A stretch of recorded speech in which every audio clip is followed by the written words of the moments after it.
Hey guys, I know it has been a while, but recently my grandmother passed away, and even though I am not overwhelmed with sadness because every time I think of her, I have a smile on my face because to me she really lived her best life, so I can't be sad, but I do miss her.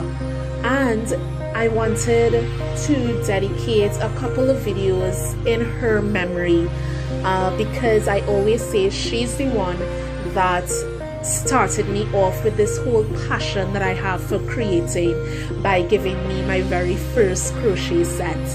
So I got a couple of pieces from her closet before they were all donated, and I'm gonna refashion each one of them and dedicate a video to each one. Now I'm gonna start off with this skirt you're seeing here, so come take a look. To make cutting away the excess so much easier, I kept the skirt on a little longer, folded to the length that I wanted, used my clips and clipped it into place to cut. I used the clips as marks when I was cutting away the excess to make sure that I had an even enough cut all the way around the skirts.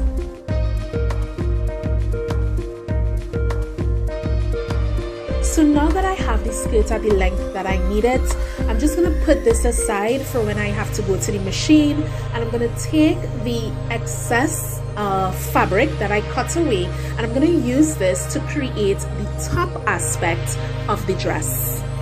So I'm just placing the excess piece of fabric around me because I want to have an idea of where I need to cut, because I'm actually going to create a tie knot to the back of the dress, so you know, I can give it a nice cute flirty look to the back.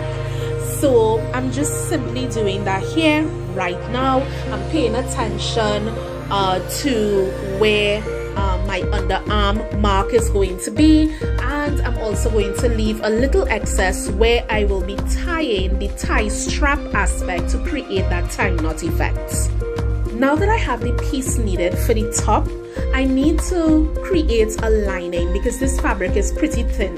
So I'm going to use this white scrap fabric and create a lining for the top aspect. I'm not really going to fuss too much for the skirt aspect because I can wear a tights under that.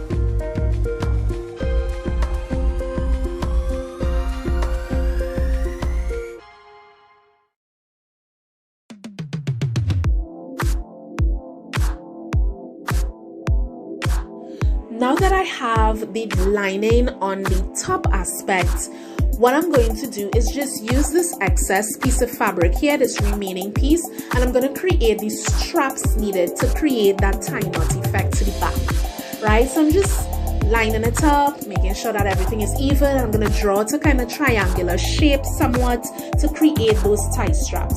Once I have my tie straps, I'm just going to connect it to the side pieces of my top, and once that is done, I'm now going to attach the top aspect to the skirt aspect. If you need to see how I do this, you can go to this video where I show in detail how to attach the top aspect to the bottom aspect to get this nice dress flow. And voila, this is the finished results. I think my granny is probably loving this refashion of her skirts. I'm pretty sure this is one of her casual skirts. She probably went to those gatherings or those functions the church had. Now, I'm not wearing this to church, but I'm definitely using it to knock about in probably some cool road trips or some, you know, some nice little knockbout sessions with my daughters. So what do you guys think? I absolutely love this refashion, and this is definitely going to be one of my regulars. So till next time guys, deuces.